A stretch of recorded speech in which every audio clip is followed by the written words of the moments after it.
Nous allons procéder au montage de la porte Reverso. Donc l'avantage de la porte Reverso, c'est que c'est une porte qui est réversible. Au préalable, il faut enlever le joint pour pouvoir visser plus facilement au moment de la pose les turbovis.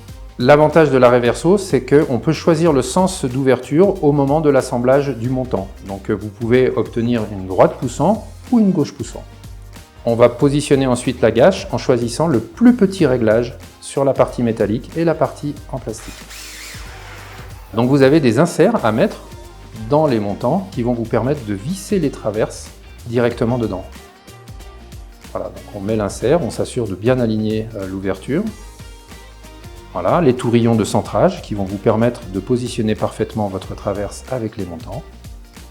Et ensuite vous allez visser, et là vous pouvez visser fermement, compte tenu du fait qu'il y a l'insert qui retient. On va poser la première aile de recouvrement côté ouvrant qui va vous permettre d'obtenir une pose fin de chantier type pratique. Voilà, donc on peut utiliser soit une visseuse, soit un cloueur, soit même coller. Ensuite, on va venir positionner le cadre. Au préalable, on va apposer un peu de colle pour s'assurer que le cadre soit bien posé. On vérifie les niveaux et le cas échéant, on rattrape les niveaux avec un calage. Ensuite, on va mettre les turbovis, mais au préalable, on fait un avant-trou. Voilà, donc la turbovis, l'avantage, c'est qu'elle va vous permettre de régler le montant. Vous commencez côté charnière ou côté fiche. On vérifie les niveaux, soit au laser, soit avec un niveau. Ensuite, on va intégrer les charnières invisibles dans l'ouvrant, positionner la première charnière invisible et ensuite visser la seconde.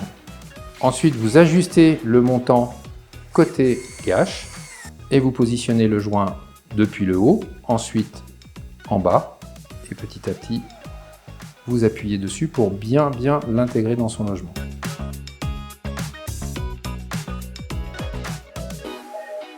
Ensuite, vous collez la traverse haute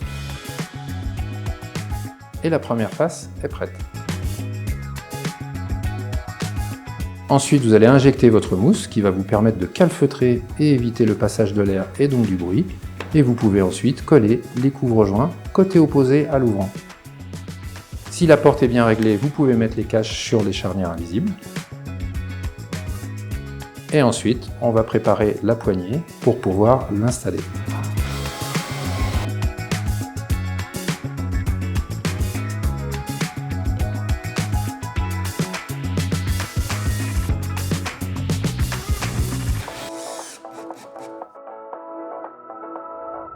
Assurez-vous que la serrure ne soit pas condamnée. Donc avec la clé, vous allez la déverrouiller pour vous assurer qu'elle fonctionne bien. Voilà, vous pouvez constater que la serrure fonctionne parfaitement.